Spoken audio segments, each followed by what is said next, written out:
بسم اللہ الرحمن الرحیم۔ ناظرین محترم، السلام علیکم ورحمۃ اللہ وبرکاتہ۔ تذکرہ پروگرام ماشاءاللہ یہاں جید علماء کرام موجود ہیں۔ آپ نے قبلہ علامہ ملک ظفر عباس صاحب کی گفتگو اور خطاب سنا، تو بلا تاخیر میں اپنے ہمارے بہت ہی قابل احترام بھائی مولانا قلب عباس کاظمی صاحب کو اس جملے سے خطاب کی دعوت دوں گا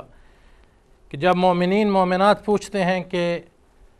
فضائل محمد و آل محمد علیہ السلام، جس سے قرآن اور احادیث کا ایک سمندر ماشاءاللہ بھرا ہوا ہے، اس کے اثرات کیا ہیں، مقاصد کیا ہیں، فوائد اور نتائج کیا ہیں، تو میں سمجھتا ہوں جس طرح بیج بونے سے پہلے زمیندار اپنی زمین کو زرخیز بناتا ہے کہ وہ اس قابل ہو جائے کہ بیج اس میں ایک فصل اور بہار بن کر ابھرے اور اس سے ثمرات اور گلشن آباد ہو، رنگینیاں ہوں، پھول مہکیں، تو ہمارے مکتب میں اسلام کے اندر قرآن اور حدیث کی اس اعلیٰ ترین سنت کے مطابق فضائل محمد و آل محمد علیہ السلام مومن اور اہل ایمان کے دلوں کی جو زمین ہے اس کو زرخیز بناتے ہیں اور وہ عمل کی قبولیت کی ضمانت بن جاتی ہے۔ تو اسی لیے اللہ تعالیٰ نے قرآن میں بے پناہ اپنی قدرت کاملہ سے محمد و آل محمد علیہ السلام کے فضائل و مناقب بیان کیے۔ تو مولانا قلب عباس کاظمی صاحب قبلہ پچھلے پروگرام میں بھی انہوں نے بہت ہی خوبصورت وہ مرقع پیش کیا کہ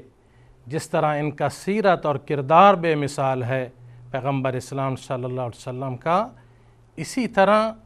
ان کی خلقت، ان کا نور، ان کا حسن و جمال بھی اللہ نے اپنی قدرت کاملہ سے بے مثال اور لازوال بنایا ہے۔ تو شمائل پیغمبر اسلام صلی اللہ علیہ وآلہ وسلم پر قبلہ علامہ قلب عباس کاظمی صاحب گفتگو فرمائیں گے انشاءاللہ۔ اعوذ باللہ من الشیطان الرجیم، بسم اللہ الرحمن الرحیم، الحمدللہ رب العالمین، والصلاة والسلام علی سید الانبیاء والمرسلین وعلی بیتہ الطیبین الطاہرین المعصومین، اما بعد، قال اللہ سبحانہ وتعالی فی کتابہ المحکم، بسم اللہ الرحمن الرحیم، قد جاءکم من اللہ نور وکتاب مبین۔ واجب الاحترام ناظرین، سامعین، لاسٹ فرائیڈے ہم شمائل پیغمبر خدا صلی اللہ علیہ وآلہ وسلم پر کچھ اپنے عقیدت کے پھول پیش کر رہے تھے۔ آج تھوڑا سا ہم آگے بڑھنا چاہتے ہیں۔ حضور اس شعر سے ابتدا کرتا ہوں، کلی کروں گا لاؤ کٹورا گلاب کا، کلی کروں گا لاؤ کٹورا گلاب کا، لیتا ہوں نام پاک رسالت معاب کا۔ حضور اس ذات گرامی کی میں شمائل صورت کیا عرض کروں کہ وہ رسول جس کے سر پر لولاک لما خلقت الافلاک کا تاج ہو، جس کے شانہ پر ختم نبوت کی مہر ہو، جس کے جسم پر رحمت للعالمین کا لباس ہو، اور پھر حضور جس کے شانوں پہ شفاعت عصیاں کا دوشالہ ہو، جس کے رخساروں پر عصمت مطلقہ کی سرخی کھلتی ہو،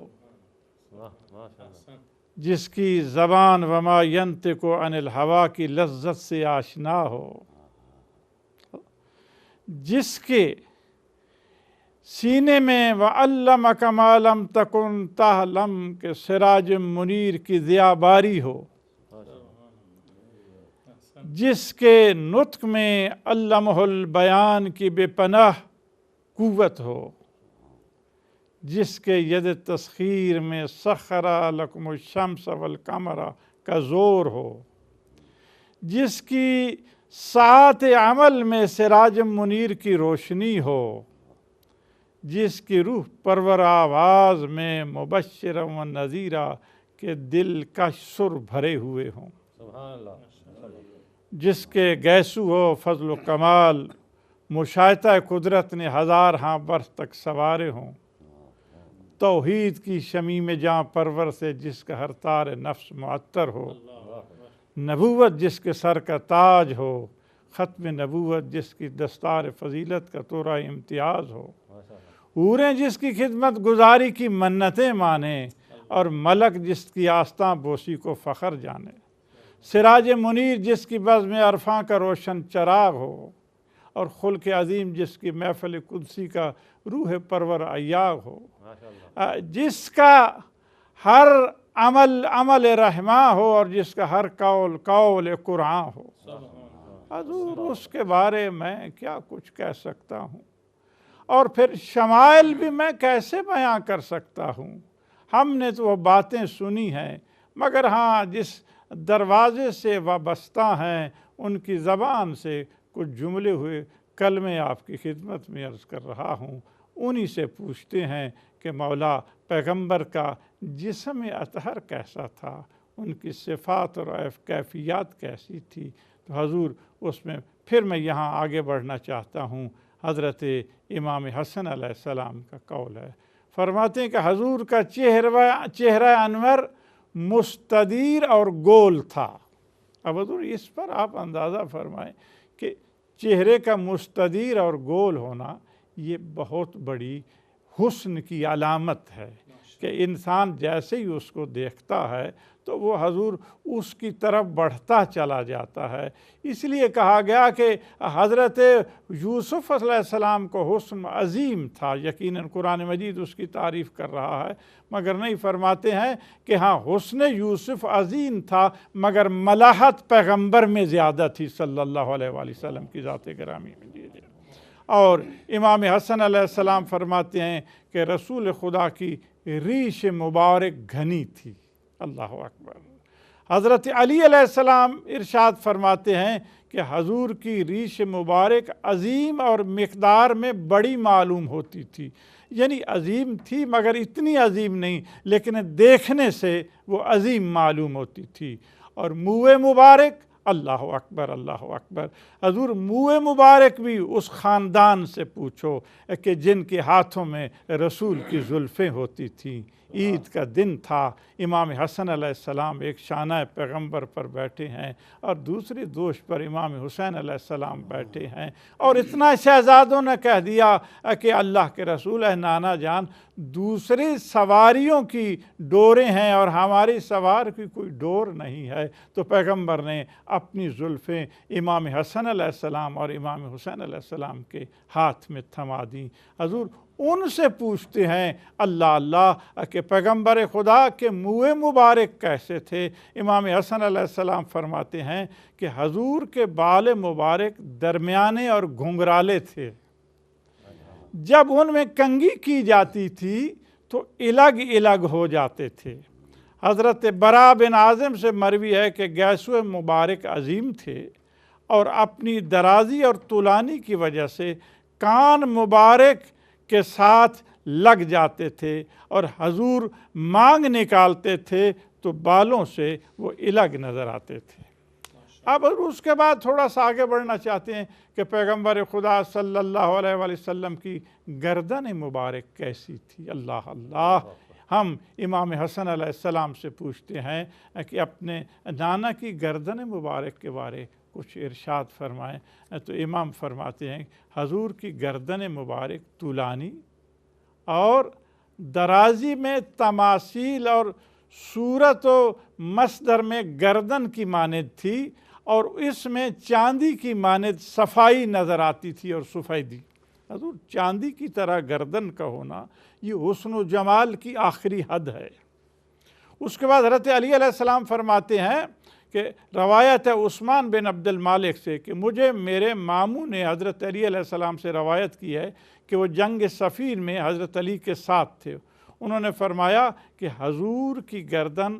صفائی اور سفیدی کے لحاظ سے چاندی کے کوزے کی مانند تھی۔ اب اگر چاندی کا کوزہ سامنے رکھ دیا جائے تو اس میں اصل جو کوزے میں حسن ہوتا ہے وہ اصل گردن ہی ہوتی ہے۔ یعنی امیر المومنین نے کس انداز سے وہ تشبیہ دی۔ اور اس کے بعد حضور کندھوں کے بارے، پیغمبر خدا صلی اللہ علیہ وآلہ وسلم کے کندھوں کے بارے، شانہ اقدس کے بارے تو فرماتے ہیں حضرت برا بن عازب کہ حبیب خدا کے مبارک کندھوں میں مناسب فیصلہ تھا، ذرا بعد اور دوری تھی۔ شانہ اقدس میں حضرت علی علیہ السلام فرماتے ہیں کہ حضور کے کندھوں اور گردن مبارک کی درمیانی جگہ یعنی شانہ فربہ تھے اور جلالت و حیت کے مظہر عتم اور قوت و توانائی کی عظیم نشانی تھے۔ اس کے بعد حضور اقدس کی ذات گرامی کے بارے ہم عرض کرنا چاہتے ہیں کہ پیغمبر خدا صلی اللہ علیہ وسلم کے سینہ اقدس کیسا تھا۔ حضرت امام حسن علیہ السلام فرماتے ہیں کہ حضور کا سینہ مبارک چوڑا تھا اور نیز سینہ اور پیٹ برابر اور متوازی تھا۔ اللہ اکبر۔ اور بطن اقدس حضرت ام ہانی امیر المومنین کی بہن ہیں، بزرگ ہیں، وہ فرماتی ہیں، ان سے مروی ہے کہ میری نظر جب سید عالم کے بطن اقدس پر پڑتی تھی تو مجھے تہ بتہ رکھے ہوئے اوراق نظر آتے تھے۔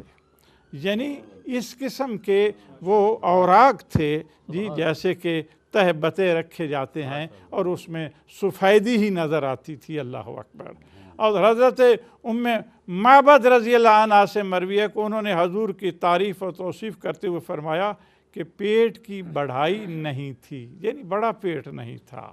بلکہ حضور کیا ہے کہ سید و خلق نے جارانہ سے رات کے وقت عمرہ فرمایا اور حضور جب احرام باندھا تو میں نے آپ کی پیٹھ مبارک کو دیکھا۔ جب پیٹھ مبارک کو دیکھا کہ گویا وہ چاندی پگھلا کر ڈھال دی گئی تھی۔ اور جب پشت اقدس کی سفیدی اور دل ربائی کا عالم یہ ہے کہ لا محالہ پیٹ مبارک کی کیفیت بھی ایسی ہی ہوگی۔ تو حضور یہ تھو وہ عظمت پیغمبر صلی اللہ علیہ وآلہ وسلم، صفات و کیفیات جسد اطہر۔ اور اب تھوڑی سی ناف مبارک کا ذکر بھی ہو جائے جی۔ حضرت علی علیہ السلام سے مروی ہے کہ حضور فخر العالمین اور آخرین کہ بطن اقدس بالوں سے خالی تھا اور صرف سینہ اقدس اور ناف مبارک کے درمیان بال تھے۔ حضرت امام حسن علیہ السلام فرماتے ہیں کہ حضور کے جسد اطہر چمکدار اور شفاف اور بالوں سے خالی تھا، البتہ سینہ اقدس سے ناف تک بالوں کا ایک باریک سا خط تھا۔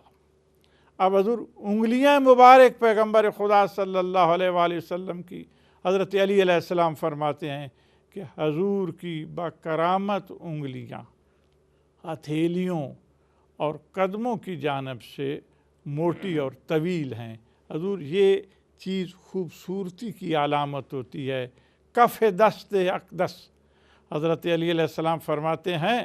کہ حبیب کبریا کے مقدس ہتھیلیوں پر گوشت تھا، پر تھیں، یعنی یہ بھی خوبصورتی کی علامت ہے۔ اور امام حسن علیہ السلام فرماتے ہیں کہ حضور کی مقدس ہتھیلیاں کشادہ اور فراخ تھیں۔ حضرت انس کہتے ہیں کہ حضور کے ہاتھوں کو مس کرنے کا شرف حاصل ہوا، وہ اس قدر ملائم تھی اور مجسم لطافت میں ریشم کی طرح نظر آتی تھی۔ یعنی جب حضور کے ساتھ کوئی ہاتھ ملاتا تھا تو محسوس یہ ہوتا تھا کہ ہاں وہ ہاتھ بھی اس طرح ہیں کہ جیسے ٹھنڈک محسوس ہو رہی ہو اور نرمی بھی اتنی ہے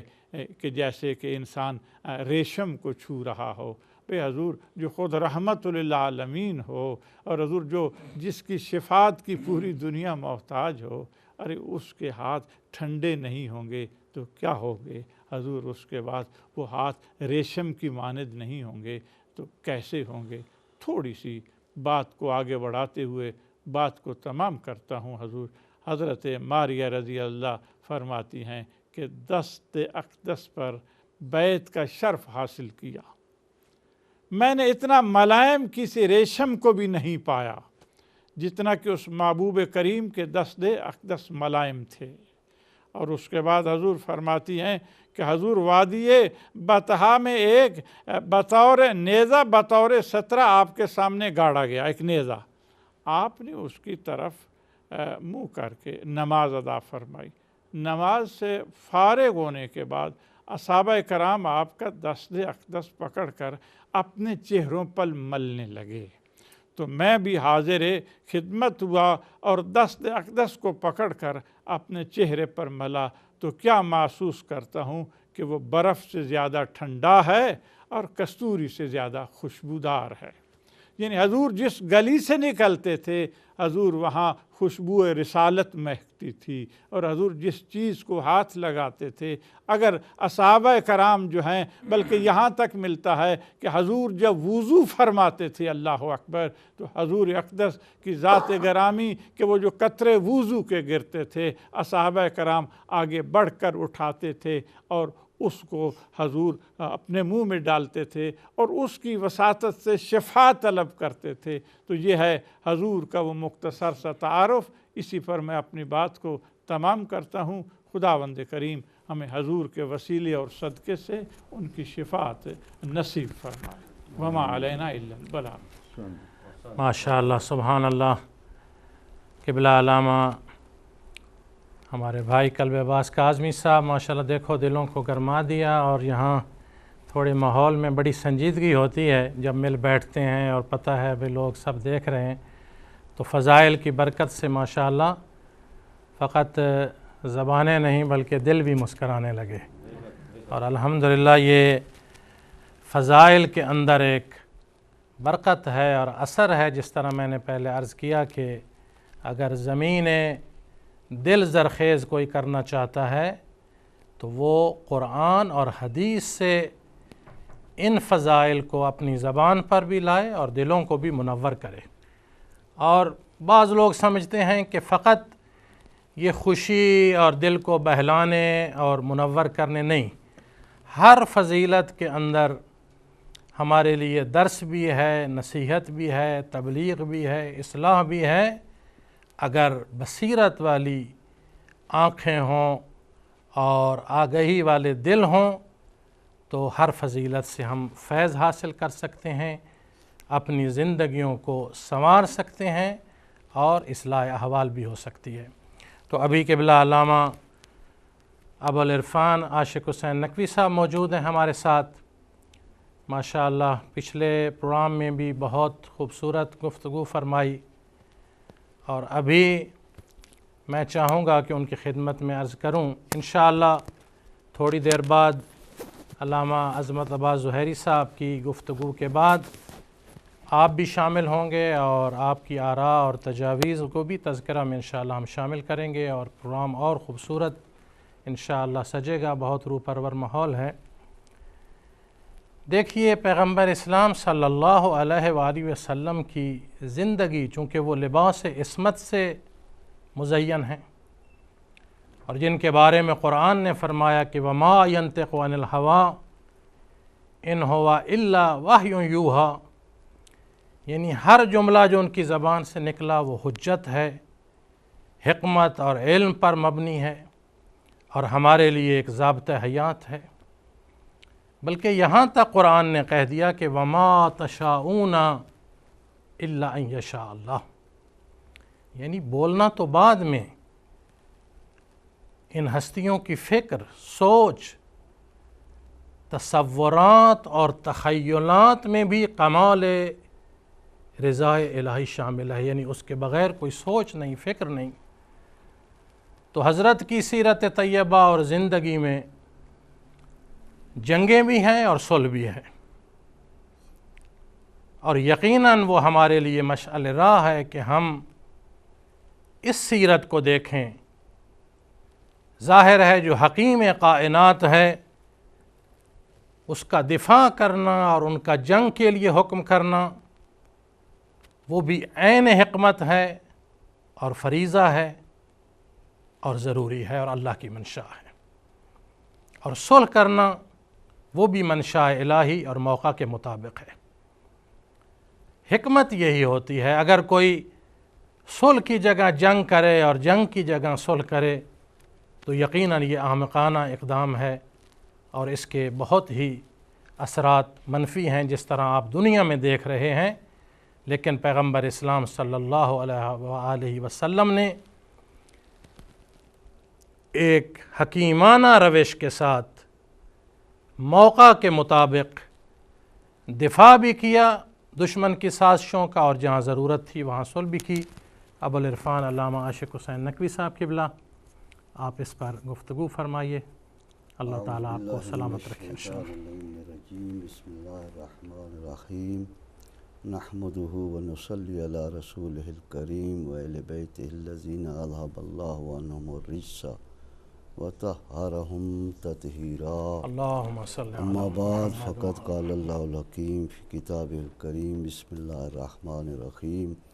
یا ایھا النبی انا ارسلناک شاہدا ومبشرا ونذیرا وداعیا الی اللہ باذنہ سراجا ومنیرا۔ سامعین و ناظرین، خاص کر شکریہ ہے علامہ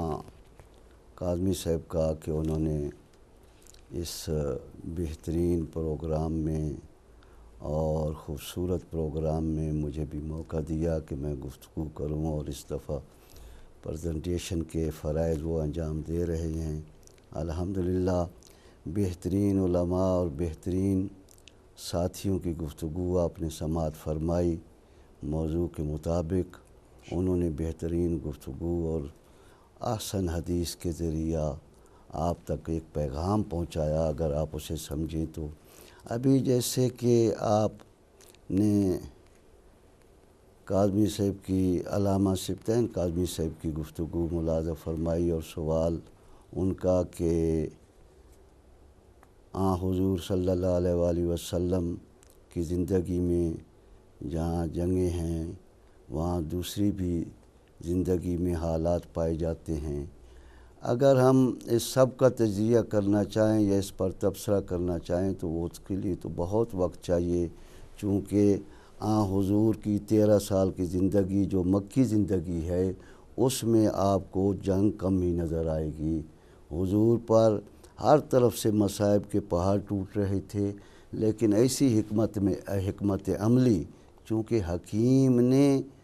ان کو حکمت سے نوازا تھا، اور ایسی حکمت سے کہ جو نہ اولین میں پائی جاتی ہے نہ آخرین میں، اور یہی رحمت للعالمین کا یعنی امتیاز ہے کہ انہوں نے ان 13 سال، چاہے مکی زندگی ہو یا اس کے بعد 11 سال مدنی زندگی ہے، اپنی طرف سے بہت کم ہی جنگ کے اقدام کیے ہیں، چونکہ وَمَا أَرْسَلْنَاكَ إِلَّا رَحْمَةً لِلْعَالَمِينَ، اور رحمت وہ زندگی عطا کرتی ہے، جنگ میں زندگیاں لی جاتی ہیں،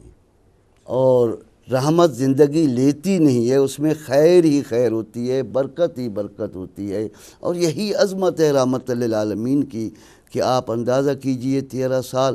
ہر قسم کے مصائب اٹھائے، ہر قسم کی تکلیفیں جھیلیں، حتیٰ کہ سوشل بائیکاٹ سے بھی گزرے، لیکن کبھی آپ کی طرف سے حملہ نہیں ہوا، کبھی جارحیت آپ نے نہیں کی، پوری زندگی آپ کی زندگی میں جارحیت نہیں پائی جاتی۔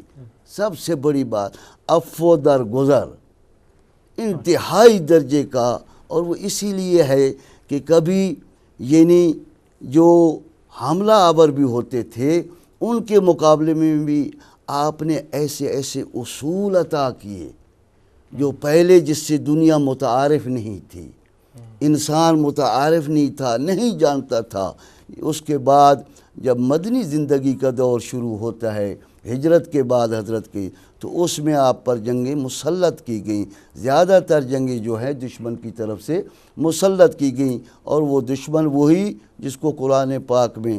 شجرہ ملعونہ کے نام سے یاد کیا گیا ہے، اس کی طرف سے جنگیں مسلط کی گئیں، چاہے وہ جنگ بدر ہو، جنگ احد ہو یا جنگ خندق ہو۔ اسی طرح خیبر بھی دشمنوں کی طرف سے کچھ ایسے اسباب پیدا کیے گئے، ایسے امور انجام دیے گئے جن کی وجہ سے حضرت کو وہ جنگ بھی کرنی پڑی۔ بہرحال ان جنگوں کو بھی آپ دیکھیں تو کبھی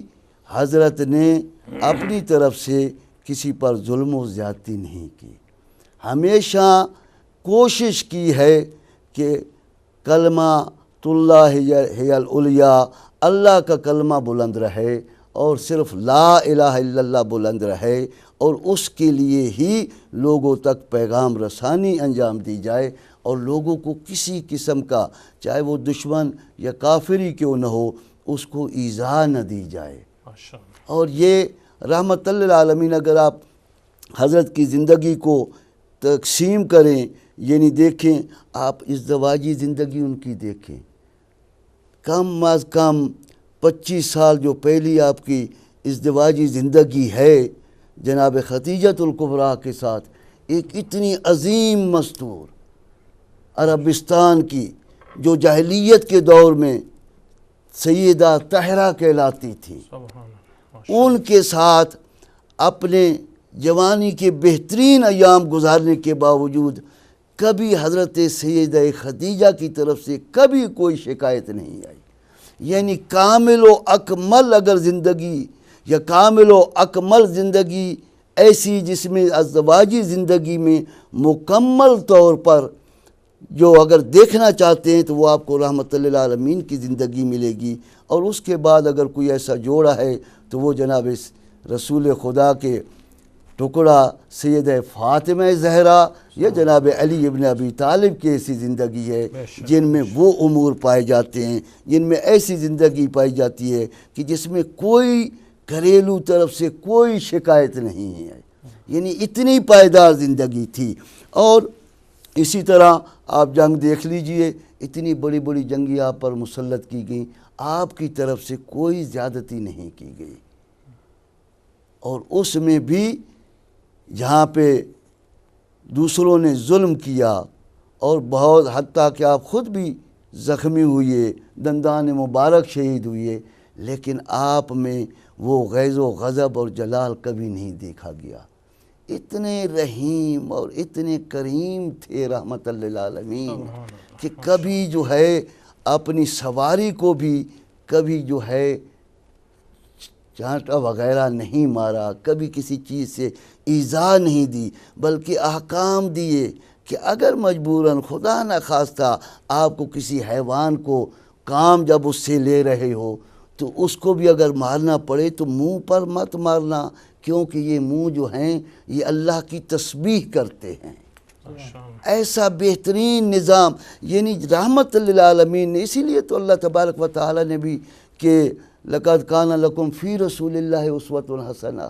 اس کی سیرت میں آپ کے لیے اسوہ حسنہ کیوں قرار دیا؟ اور کائنات کی تاریخ آپ دیکھ لیجئے، حضرت انسان کی تاریخ دیکھ لیجئے، حضرت آدم سے لے کر حضرت عیسیٰ تک، اور اس کے بعد سب سے زیادہ جس کی سیرت نے،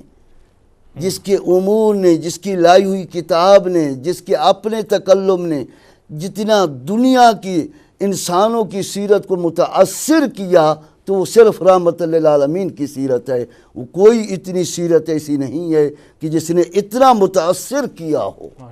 کہ آج تک دیکھیا 1400 سال کے بعد بھی مکمل طور پر قرآن پاک اس کی سیرت کو بیان فرما رہا ہے، ایسا بیان فرما رہا ہے کہ اس کی ذرا ذرا باتیں اس میں ذکر کی گئی ہیں، جیسے گھر میں مہمان آتے تھے تو ان کو کیسے وہ رسول خدا اپنے ہاں بیٹھاتے تھے، یا کس طرح ان کو احکام دیے گئے ہیں کہ آپ جب کھا پی چکے تو وہاں سے چلے جائیں، زیادہ دیر رسول کے گھر میں اس طرح نہ رہا کریں، ایسی ایسی چیزیں، یعنی اتنے بہترین احکام دیے گئے کہ کہ جس کی انسان اندازہ نہیں کر سکتا، جو اس سے پہلے جس سے عرب متعارف نہیں تھے، اور یہی تو اس کا احسان ہے کہ اس نے اپنی زیادہ سے زیادہ کلام سے زیادہ اپنے، حالانکہ احسن کلام جو ہوتا ہے وہ بھی انسان کو متاثر کرتا ہے، حضور کا کلام تو متاثر کرتا تھا، لیکن سیرت سب سے زیادہ حضرت کی متاثر کرتی ہے، اس لیے کہ کیونکہ وہ عملی طور پر آپ نے بتایا۔ اور اس طرح آپ دیکھیے کہ آپ نے پورے حضرت انسان کو، اس کے جامع انسان کو صحیح کرنے کے لیے، انسان کو راہ راست پر رکھنے کے لیے، صراط مستقیم کرنے کے لیے چند الفاظ کا جملہ جو حدیث مبارک ہے کہ انما الاعمال بالنیات، حضرت انسان کو یہ تعلیم دی کہ دیکھ لو تمہارا ہر عمل چھوٹے سے لے کر بڑا تک، چاہے وہ جنگ کا ہو، چاہے وہ گھر کا ہو، چاہے وہ دوسروں کے ساتھ تعلقات ہوں، دوسروں کے ساتھ معاشرت ہو، دوسرے کے ساتھ لین دین ہو، دوسرے کے ساتھ وعدہ ہو، دوسرے کے کوئی اور امانت ہو، یہ سب چیزوں میں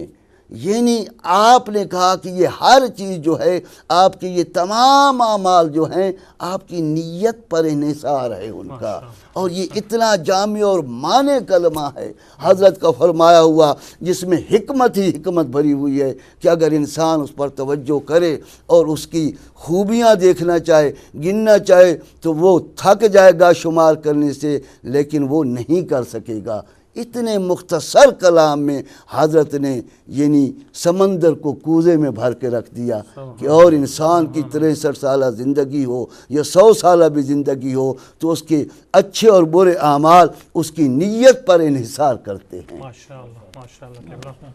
الحمدللہ آپ بہترین پروگرام سماعت فرما رہے ہیں، اور اہل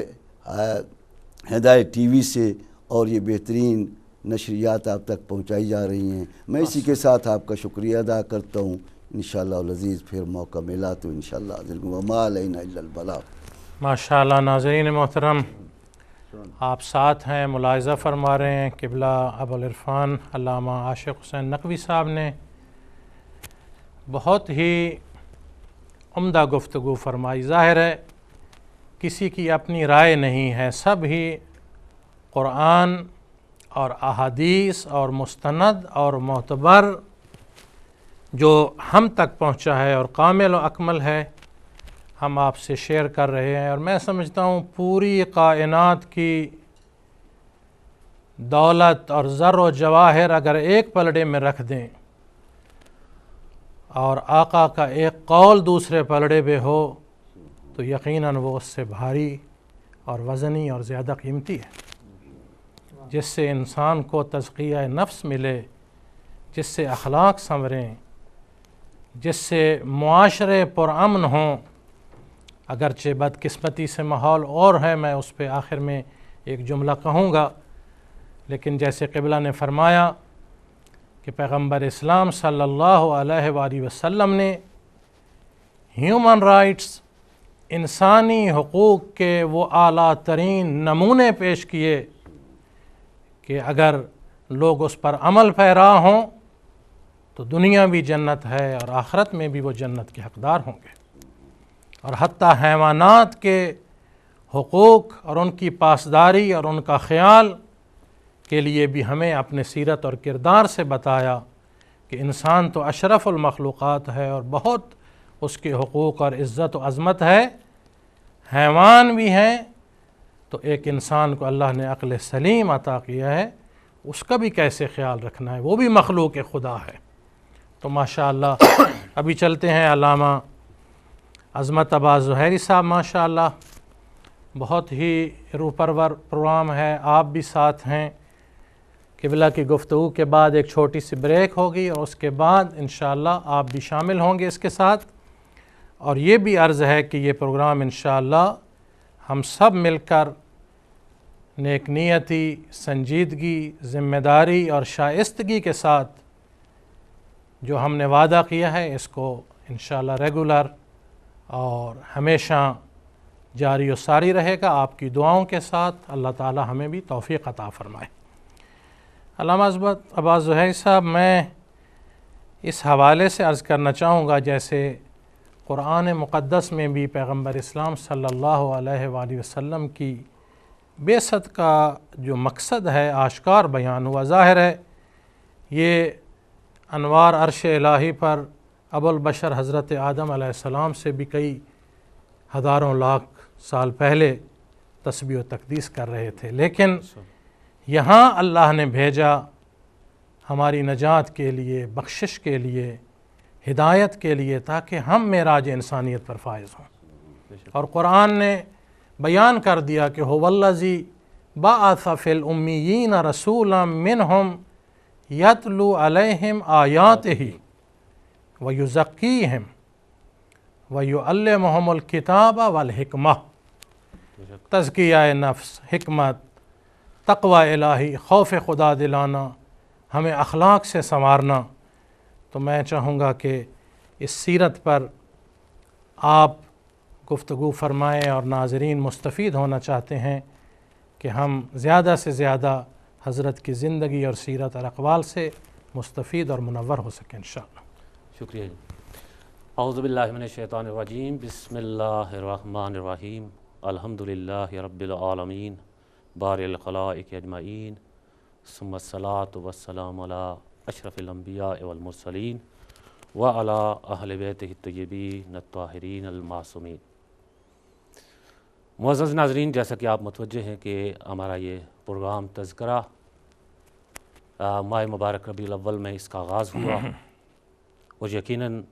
ربیع الاول جیسے مبارک مہینے میں اگر کوئی بولنے والا گفتگو کرے گا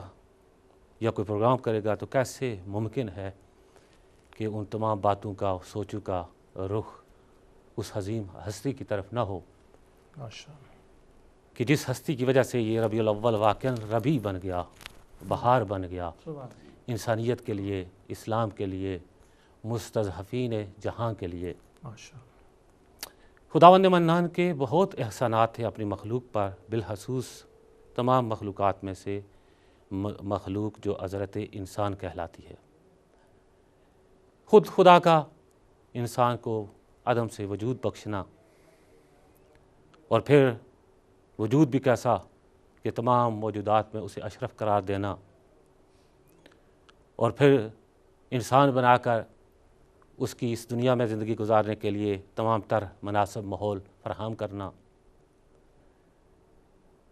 اس کے مادی اور روحانی جتنی بھی ضروریات ہیں ان کا اہتمام کرنا. الغرض کے جتنے احسانات اور نعمتیں خداوند منان نے اپنی اس پیاری مخلوق انسان کو عطا کی ہیں، ان کو شمار کرنا خود انسان کے بس کی بات ہی نہیں ہے.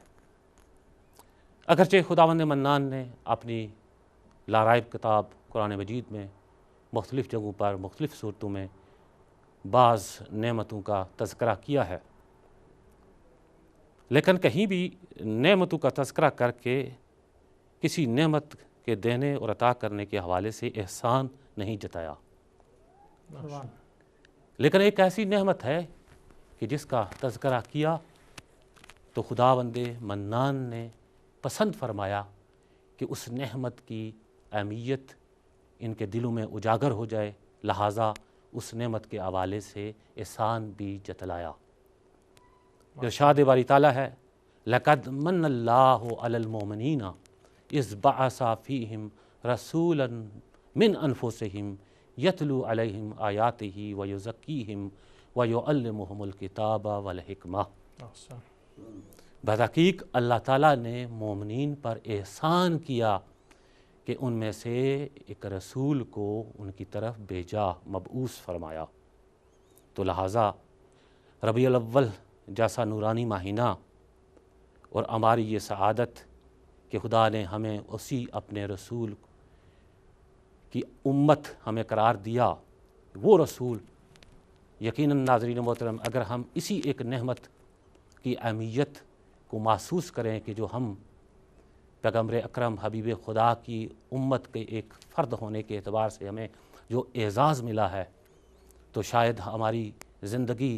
کٹ جائے گی لیکن اس کا شکر ہم سے ادا نہ ہونے پائے گا. وہ رسول اکرم کہ جس کا امتی ہونے کے لیے اس کے اللہ کے انبیاء تمنا کرتے رہے، اور پسند فرماتے رہے کہ ہمارے لیے یہ اعزاز ہوتا،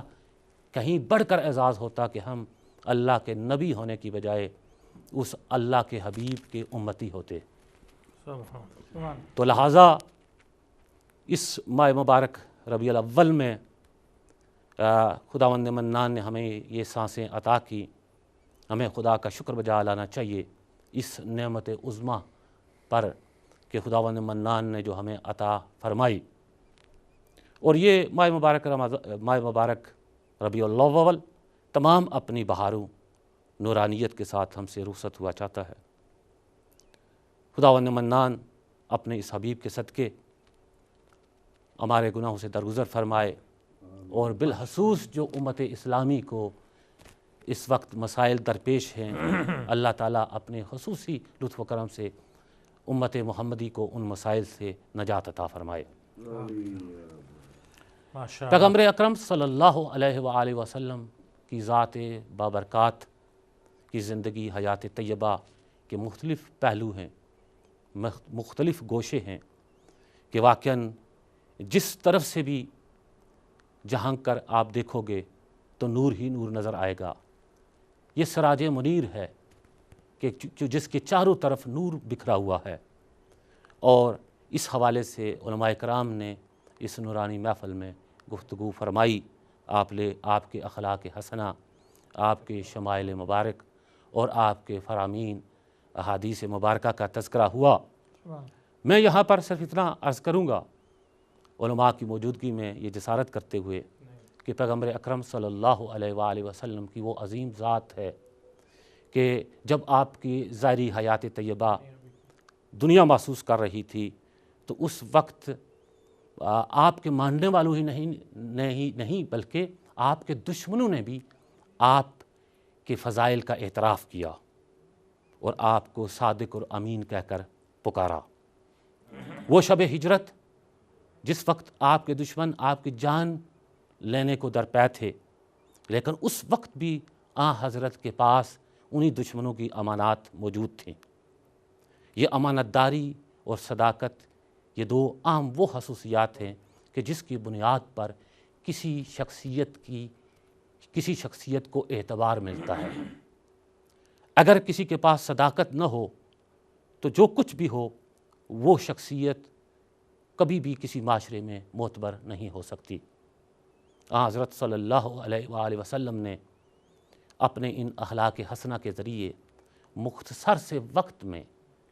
نے کہہ دیا، لیکن اگر کبھی آپ اس پر غور و فکر فرمائیں کہ 23 سال کا مختصر عرصہ کس طرح حضرت صلی اللہ علیہ وآلہ وسلم نے انسانیت کی کایا پلٹی، آج تک کا جو معاشرتی حوالے سے جو اپنے آپ کو ماہر سمجھتے ہیں، جو اپنے آپ کو سوشیالوجسٹ کہہ کر کوالیفیکیشن ان کے پاس ہے، جو مختلف معاشروں کے حوالے سے، ان کی نفسیات کے حوالے سے، معاشرتی تبدیلیوں کے حوالے سے جو تجزیہ و تحلیل کرتے ہیں، وہ بھی اس بات کو قبول کیے بغیر نہیں رہتے، اور جب حضرت صلی اللہ علیہ وآلہ وسلم کے حوالے سے گفتگو کرتے ہیں تو اس چیز کا اعتراف کرتے ہیں کہ ہم اگرچہ حضرت کو اللہ کا فرستادہ نبی نہ بھی مانیں، لیکن ہمیں یہ ضرور ماننا پڑے گا کہ وہ غیر معمولی انسان تھے اور غیر معمولی شخصیت کے حامل تھے، اس لیے کہ حضرت نے مختصر عرصے میں، جس مختصر عرصے میں 23 سال کے مختصر عرصے میں وہاں کے لوگوں کی جو نفسیات بدلی، وہ جو بٹکے ہوئے تھے، وہ جو گمراہ تھے، ان کو جو تبدیل کر دیا، یہ ایک عام انسان کے بس کی بات ہی نہیں۔ آج تک کوئی معاشرے کے حوالے سے کوئی ایسا لیڈر وجود میں نہیں آیا، یہ مستشرقین کا اقرار ہے، کہ جس نے کسی معاشرے کی اتنے مختصر عرصہ میں کایا پلٹی ہو۔ یہ ایک معجزہ تھا کہ جو اس ہستی سے رونما ہوا۔ یہ ان لوگوں کا اعتراف ہے کہ جو آپ کی ظاہری طور پر آپ کی نبوت پر بھی ایمان نہیں رکھتے، لیکن جس طرح حضرت نے 23 سال کے عرصہ میں جی معزز ناظرین، وہ کون لوگ تھے؟ جزیرہ نما عرب کے وہ لوگ، ذرا غور کیجئے، ان حالات کا جائزہ لیجئے، وہ کون سی برائی تھی کہ جو اس وقت کے معاشرے میں نہ تھی، دنیا کے پورے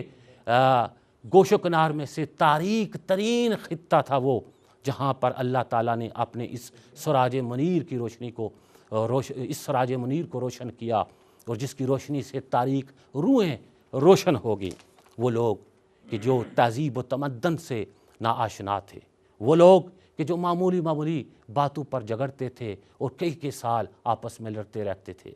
وہ کبھی جو جانوروں کو پانی پلانے کے حوالے سے لڑتے اور ان کے درمیان تاریخ کی طولانی جنگیں واقع ہو جاتی، وہ لوگ کہ جو کبھی گھوڑے دوڑاتے ہوئے اس ریس میں کبھی جھگڑ پڑتے اور ان کے درمیان طولانی جنگیں واقع ہو جاتی، وہ لوگ کہ جو بیابانوں میں بھٹکتے تھے۔ مولا کائنات نے بھی اس طرف اشارہ فرمایا کہ اس وقت کے عربوں کا کیا حال تھا، جو بیابانوں میں بھٹکتے تھے، جو گندا پانی پیتے تھے، جن کے پاس تہذیب نہیں تھی، جو سوسمار کا گوشت کھاتے تھے، جو وادیوں میں بھٹکتے تھے، نہ ان کے پاس تہذیب تھی، نہ کوئی تمدن تھا، کہ اس وقت اللہ تعالیٰ نے ان پر احسان کیا اور پیغمبر اکرم کی ذات، عظیم ذات کو مبعوث فرمایا۔ حضرت صلی اللہ علیہ وآلہ وسلم نے آ کر کن لوگوں کی کایا کو پلٹا۔ آج بھی جو انسانی علوم کے حوالے سے جو ماہرین ہیں وہ بتاتے ہیں کہ ایک دفعہ عام انسان کو تبدیل کرنا، کہ جو جرائم میں اس قدر ملوث نہ ہوا ہو، اس کو سدھارنا آسان ہوتا ہے، لیکن جو جس کی روح میں جرم اور خطا دھنس گئی ہو، جو مجرم ہو، اور پھر جرموں میں سے بھی بعض جرائم ایسے ہوتے ہیں کہ جو واقعاً جس کے بعد آج کا بھی انسان مایوس ہو جاتا ہے کہ ہاں اب اس انسان کے سنورنے کے کوئی چانس نہیں ہے۔ ان میں سے ایک جرم وہ ہے کہ جب انسان کے ہاتھ دوسرے انسانوں کے خون میں رنگے ہوئے ہوں۔ جب ایک قاتل جو انسان ہوتا ہے، جس کے ہاتھ دوسرے لوگوں کے خون میں رنگے ہوئے ہوں، اس کی تقدیر بدلنا، اس کو راہ راست پر لانا آسان کام نہیں ہوتا۔ لیکن حضور اس وقت کے جو قاتلین تھے وہ شاید تاریخ کے بدترین قاتل تھے۔ ذرا سوچئے تو صحیح، وہ انسان کیسا انسان تھا کہ جو اپنے ہاتھوں سے اپنی بیٹیوں کے گلے گھونٹتا تھا، اور جس کے ہاتھوں پر اپنی اولاد کے خون کے دبے موجود تھے۔ کس قدر وہ کرمنل تھے، آیا ان کے سنورنے کا کوئی چانس تھا؟ آج کا انسان، اس کی عقلیں ششدر ہیں کہ ممکن نہیں ہے کہ اس طرح کی نفسیات اگر انسان کی بن جائے کہ جس کے ہاتھوں پر اپنی اولاد کا خون ہو، اس کو بدلانا آسان کام نہیں ہے۔ لیکن حضرت صلی اللہ علیہ وآلہ وسلم کی وہ عظیم ہستی تھی کہ جس نے مختصر عرصہ میں 23 سال کے عرصے میں پورے جزیرہ نما عرب سے وہ تمام جو جرائم تھے، جن کی وجہ سے انسانیت کے دم گھٹ رہا تھا، جس کی وجہ سے انسان اس قدر پستی کی طرف مائل ہو چکا تھا کہ اپنے ہی ہاتھوں سے بنائے ہوئے پتھر اور مٹی کے صنم ان بتوں کے سامنے سر جھکاتا تھا، اس قدر گرا ہوا انسان کیا ممکن ہے کہ 23 سال کے مختصر عرصہ میں کوئی ایسی ہستی ہو کہ جو اسے اٹھائے، جو اسے عزت دے، جو اسے کرامت دے، جو اسے شرافت دے؟ لیکن یہاں پر ناظرین محترم، میں اپنی گفتگو کو سمیٹتے ہوئے یہ بات ضرور کروں گا، جہاں پر سماجیات کے ماہرین بتاتے ہیں کہ اور گفتگو کرتے ہیں کہ واقعاً اگر کسی نسل کو سنوارنا ہو اور ایسی نسل، انسانی نسل کے جو کرمنل ہو، جو مجرم ہو، اس کو سدھارنا ہو تو واقعاً یہ وقت بہت کم ہے۔ لیکن حضرت نے یہ معجزہ کر کے بتایا۔ لوگ کہتے ہیں کہ حضرت کے معجزات میں یہ معجزہ تھا کہ آپ نے چاند کو 2 ٹکڑے کر کے دکھایا، آپ کے دست مبارک پر کنکریوں نے کلمہ پڑھا، لیکن جو حقیقت میں حضرت کی ذات اور نبوت کو پہچانتے ہیں، ان سے اگر پوچھئے تو وہ کہیں گے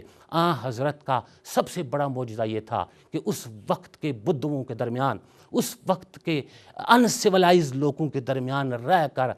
حضرت کی ذات نے ان کی کایا کو پلٹ دیا۔ یہ حضرت کا معجزہ تھا کہ آپ راستہ چلتے تھے کہ عرب کے وہ بدو آ کر آپ کے گریبان مبارک پر جسارت کرتے تھے، وہ جو آ کر آپ حضرت کی ذات جب سجدہ میں ہوتی تو آپ پر اگر اونٹ کی اوجھیں آ کر پھینکتی تھی، وہ اذیتیں پہنچاتے تھے، وہ جن کے پاس انسانیت نامی کوئی چیز نہیں تھی، حضرت نے جو ان کے درمیان زندگی بسر کی، یہ زندگی بسر کرنا اور ان کو تبدیل کرنا یہ سب سے بڑا حضرت کا معجزہ تھا۔ لیکن میں یہاں یہ بات کہے بغیر نہیں رہ سکتا کہ یقیناً حضرت صلی اللہ علیہ وآلہ وسلم اللہ کے وہ رسول تھے اور رسول ہیں کہ جن کے بعد کسی اور نبی نے نہیں آنا تھا اور نہ ہی قیامت تک کوئی اور رسول آئے گا۔ تو اس قوم کو جب حضرت نے وہ نصاب زندگی دیا، جو نصاب بندگی دیا، جو نصاب انسانیت دیا اس 23 سال کے عرصہ کے وقت، محدود وقت میں، لیکن سوال یہ پیدا ہوتا ہے کیا وہ لوگ، اس وقت کے لوگ حضرت کے اس نصاب کو پوری طرح سمجھ پائے تھے؟ ہاں، انہوں نے بت پرستی کو چھوڑ دیا تھا، ہاں انہوں نے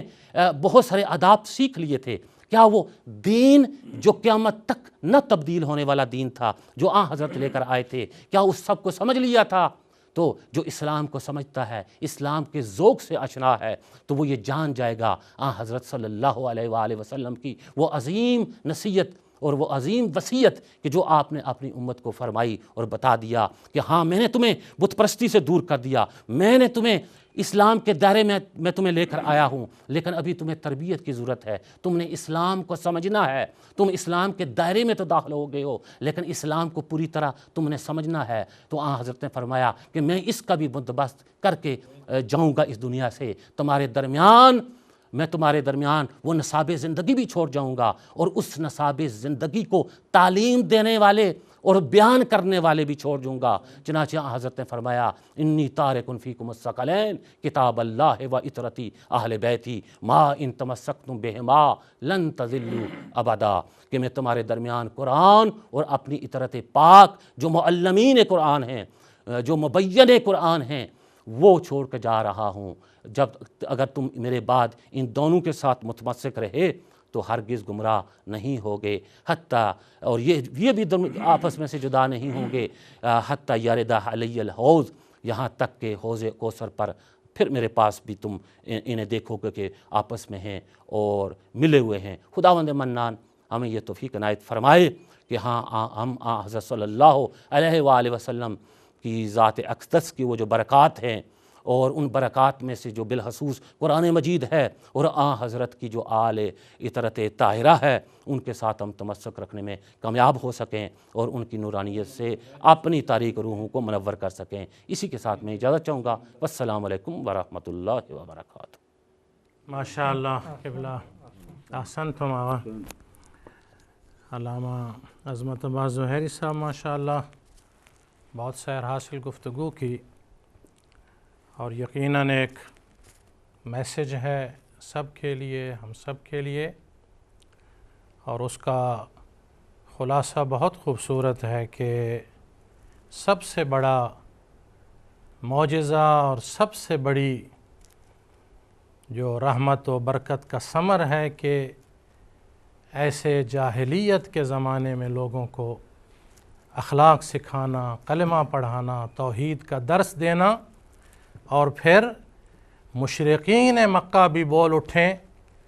کہ ان سے بڑا کائنات میں ہمیں کوئی سچا نظر نہیں آتا، اور اپنی قیمتی اشیاء، امانتیں اپنوں کو چھوڑ کر یہاں لے کے آئیں۔ میرے خیال میں ہمارے ساتھ کوئی ہیں جو بات کرنا چاہتے ہیں۔ السلام علیکم ورحمۃ اللہ۔ وعلیکم السلام ورحمۃ اللہ۔ اس کے بعد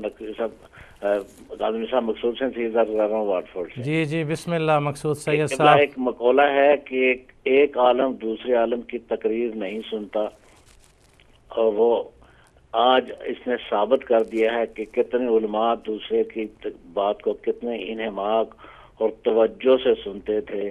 کہ جس عالم نے بھی بیان فرمایا ہے اس نے الگ جہت پہ بات کی۔ حضرت قبلہ عاشق حسین نقوی صاحب نے جانوروں پر رحم کی بات کی، کہ قبلہ جناب عباس صاحب نے ابھی جو بات کی ہے وہ یہ کہ حضور کا سب سے بڑا معجزہ۔ تو یہ بہت انہماک سے، اور میں الحمدللہ کہ 5 علماء ہیں اور بہت انہماک سے بات سنے۔ میرا سوال یہ ہے قبلہ حضرت مولانا ظفر عباس صاحب سے سوال ہے۔ جی جی بسم اللہ۔ کہ حضور کی ظاہری عمر 63 برس تھی، اس کے بعد 1400 برس گزرے ہیں۔ حضرت قبلہ عاشق حسین نقوی صاحب کا سرنامہ کلام بھی تھا، وما ارسلناک الا شاہدا ومبشرا ونذیرا۔ ہمارا ایمان ہے کہ حضور انبیاء پر بھی گواہ ہیں اور اپنی امتیوں کے کرتوت بھی دیکھ رہے ہیں۔ تو کیا جو لوگ یہ کہتے ہیں کہ وہ حضور کچھ سنتے نہیں اور یا رسول اللہ نہ کہو، کیا معاذ اللہ سما معاذ اللہ، کیا ہمارا بھی یہی عقیدہ ہے؟ بہت مہربانی۔ جی شکریہ مقصود سید صاحب، اللہ تعالیٰ آپ کو زندگی اور عزت عطا فرمائے۔ ہم تو خود بہت محظوظ ہو رہے ہیں اور مستفید ہو رہے ہیں، اور حق بھی یہی ہے جب دوسروں کو یہی بتا رہے ہیں۔ کوئی جتنا بھی بڑا عالم ہو، مجتہد بھی ہو، تو ہر ایک کے لیے مسلسل تذکر ضروری ہے۔ یہ ایک اصول اور پرنسپل ہے دین اور اسلام کا، اور انسانی فطرت میں ہے۔ تو ہمیں تو فخر ہے، سعادت ہے انشاءاللہ، اور ہم سب مستفید ہونا چاہتے ہیں انشاءاللہ۔ آپ کے سوال کا جواب بھی قبلہ علامہ ملک ظفر عباس صاحب آپ کچھ فرمائیے گا، شاہ جی نے جو پوچھا ہے۔ اعوذ باللہ من الشیطان الرجیم، بسم اللہ الرحمن الرحیم۔ یقیناً نبی اعظم ختمی مرتبت حضرت محمد مصطفیٰ صلی اللہ علیہ وآلہ وسلم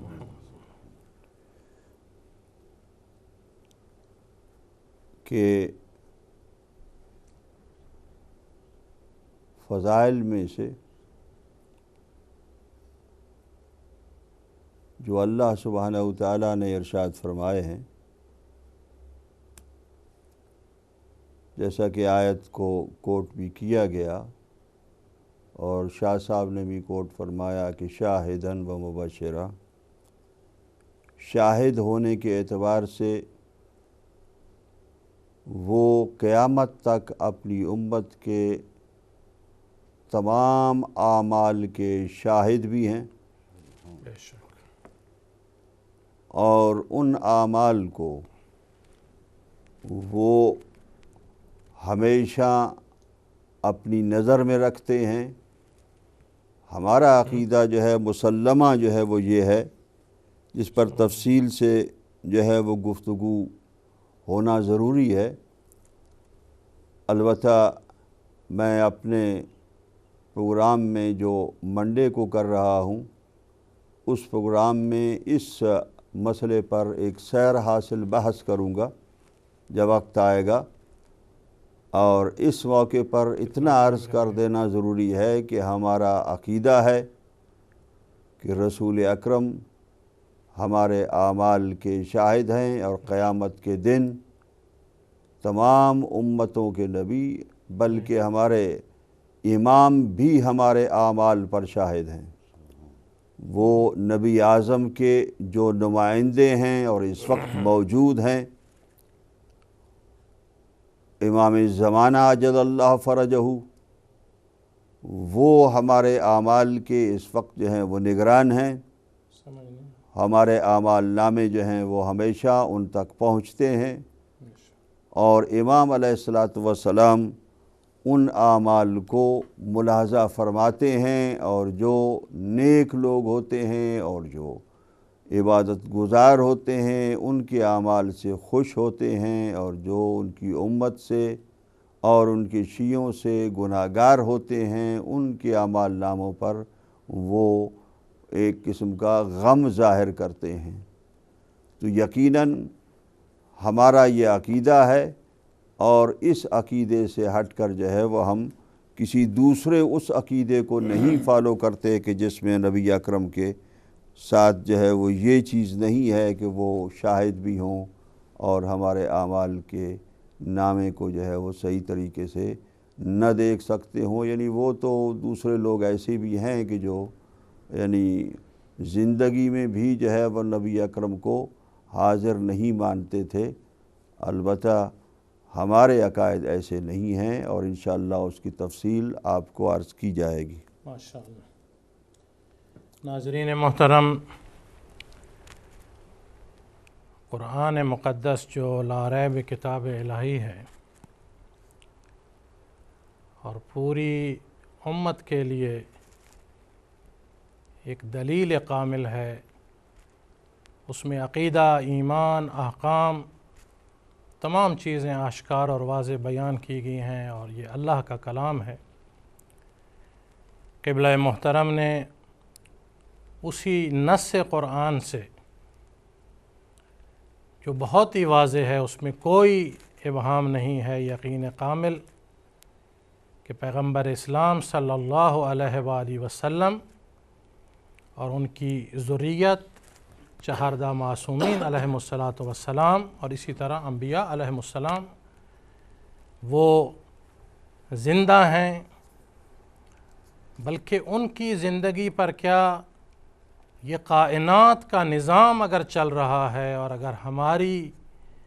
زندگیاں باقی ہیں اور ہمارے سانس رواں دواں ہیں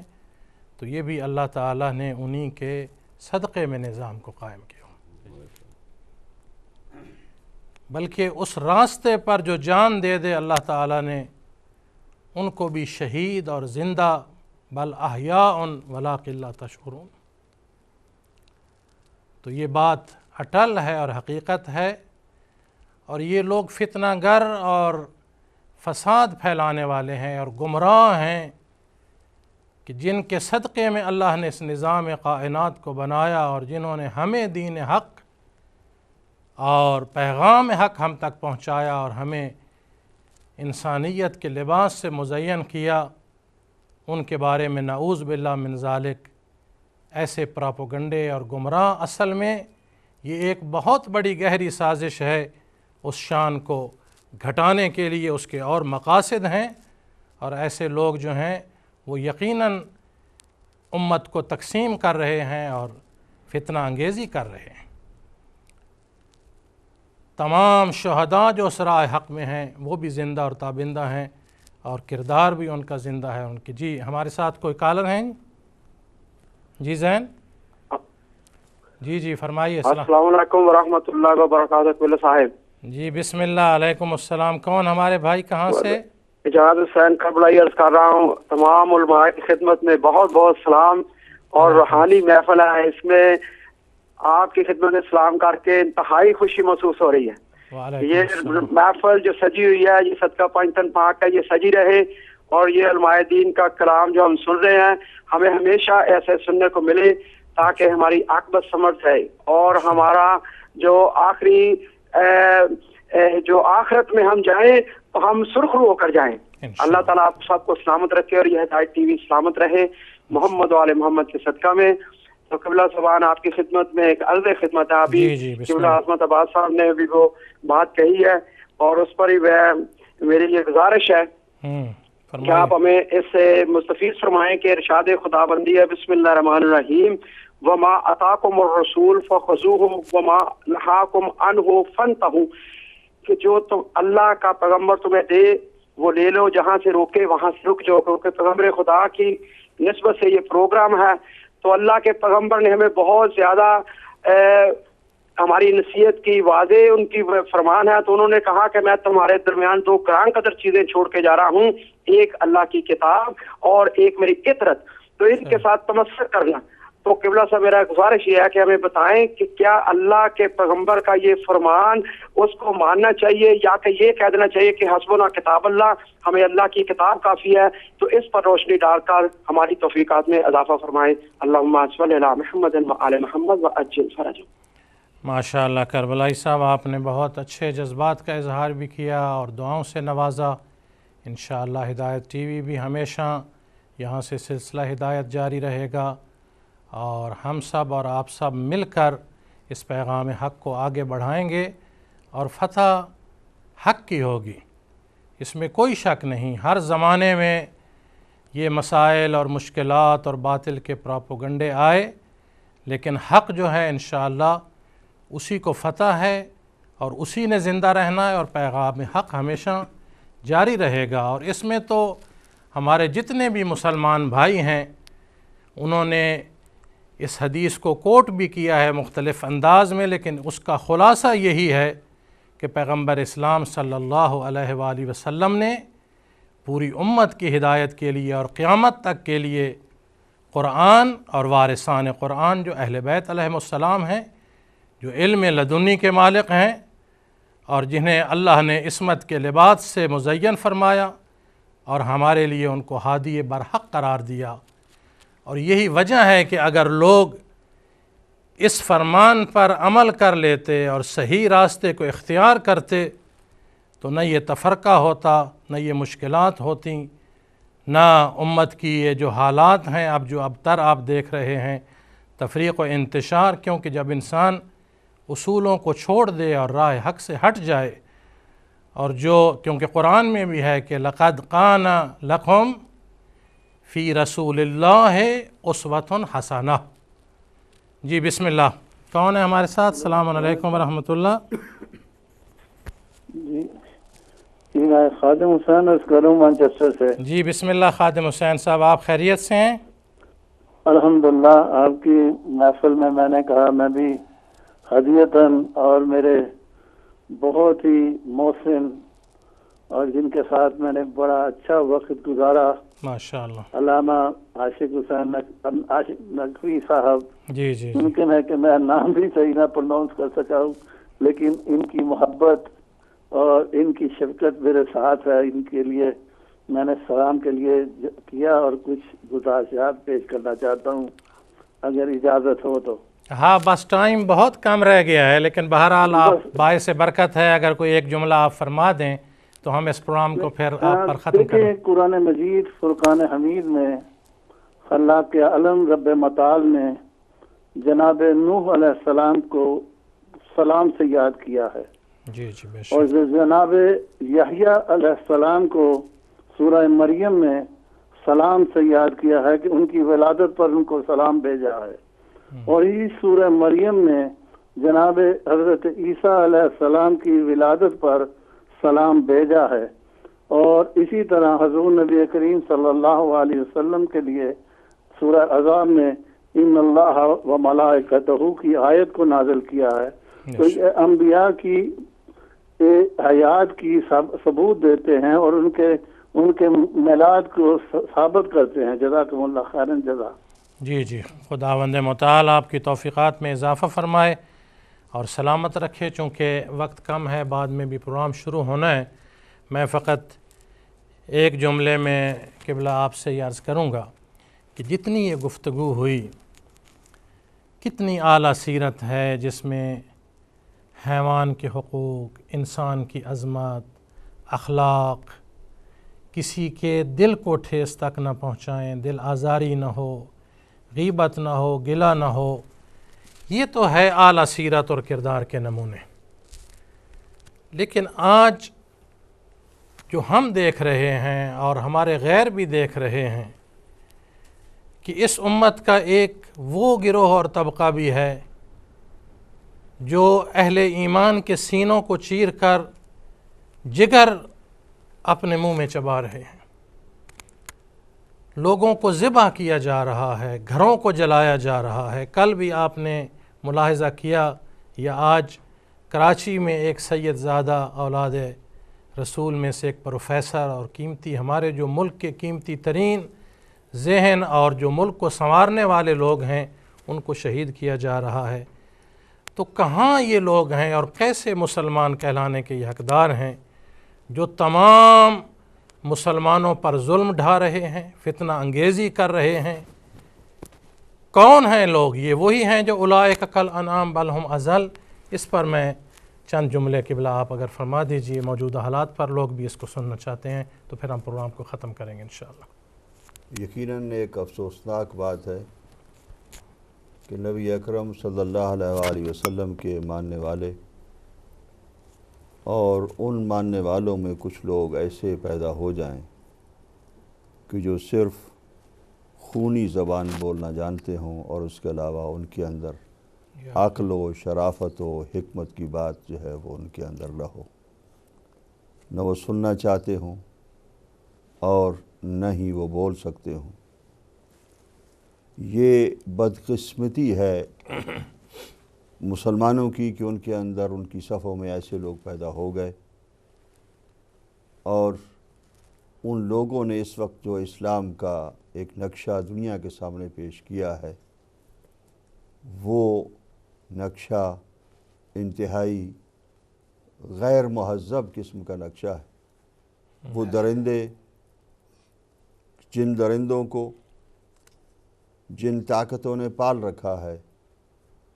وہی درندے ہیں کہ جنہوں نے رسول اکرم صلی اللہ علیہ وآلہ وسلم کی حقیقت کو نہ سمجھا، وہ عظمت مصطفیٰ کو نہیں جانتے، وہ اخلاق مصطفیٰ سے آشنا نہیں، وہ پیغام مصطفیٰ کو لینے کے اہل نہیں۔ وہ عرب کے بدو کہ جنہوں نے ایک انسان کو صرف کھا پی کر اور سو جانا جو ہے، جنہوں نے زندگی گزارنے جانوروں کی طرح جن کی زندگی تھی، اس جانوروں والی زندگی والے بدوؤں نے جب اسلام کو قبول کیا تو وہ رسول اکرم کو صحیح معنوں میں سمجھنے سے قاصر رہے، اور اسی وجہ سے آج تک اس سرزمین کے اندر، جس سرزمین کے اندر نبی اکرم نے اپنے دین کی آبشاروں کو جاری فرمایا، اسی سرزمین کے اندر اس کے حکمران، اس کے اندر زندگی گزارنے والے ابھی بھی وہ افراد موجود ہیں کہ جن کے اندر نبی اعظم کی عظمتوں کو اور فضائل کو دل و جان سے نہیں مانا گیا، اور یہی بات تھی کہ وہ ایک عام انسان سمجھتے تھے۔ وہ سمجھتے ہیں کہ جب ان پر وحی ہوتی ہے تو اس وقت وہ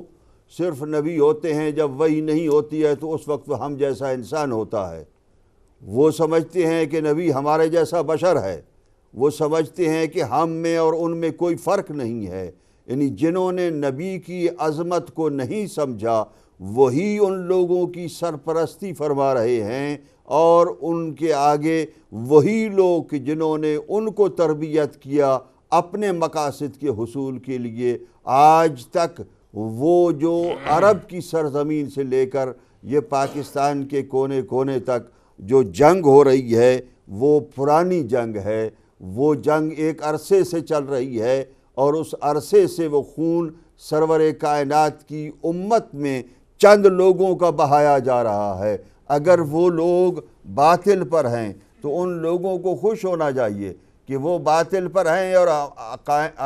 قیامت کے دن ان کو سزا ملے گی، وہ عذاب میں مبتلا ہوں گے۔ لیکن اگر وہی لوگ اس دنیا کے اندر ان کا خون خرابہ کر رہے ہیں تو یقیناً وہ جانتے ہیں کہ وہ کہ جو جس دین پر وہ ہیں اس دین پر یہ نہیں ہے، اور اس دین کے مقابلے میں وہ اپنا دینی نظام قائم کرنا چاہتے ہیں۔ اس لیے ان سب بدبختوں پر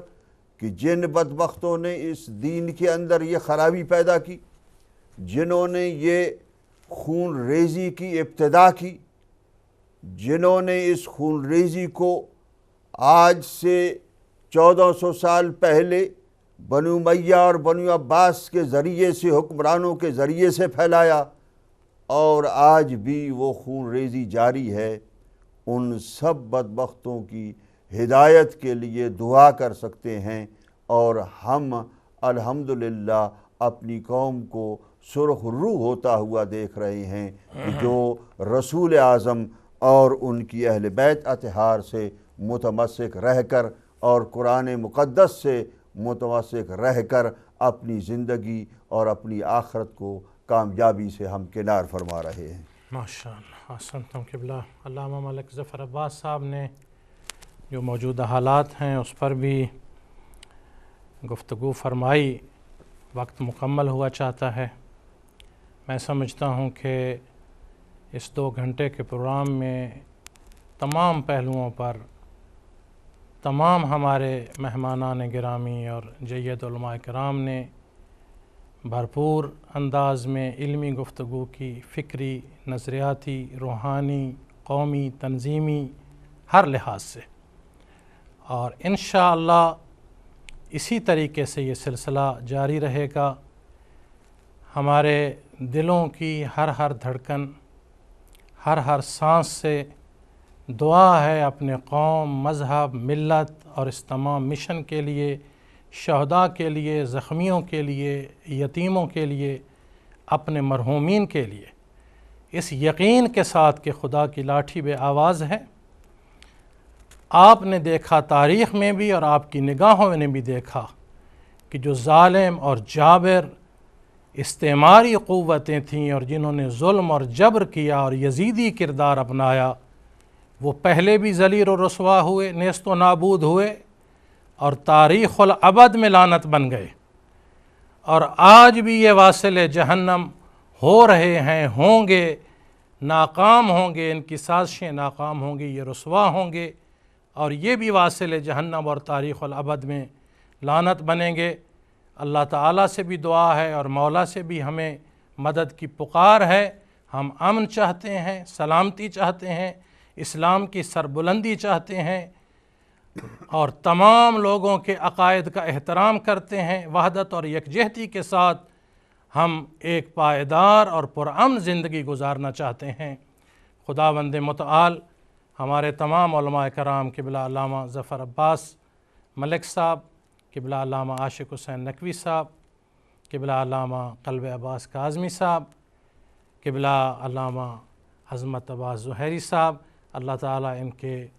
علم میں اور زبان کی تاثیر میں اور اضافہ فرمائے۔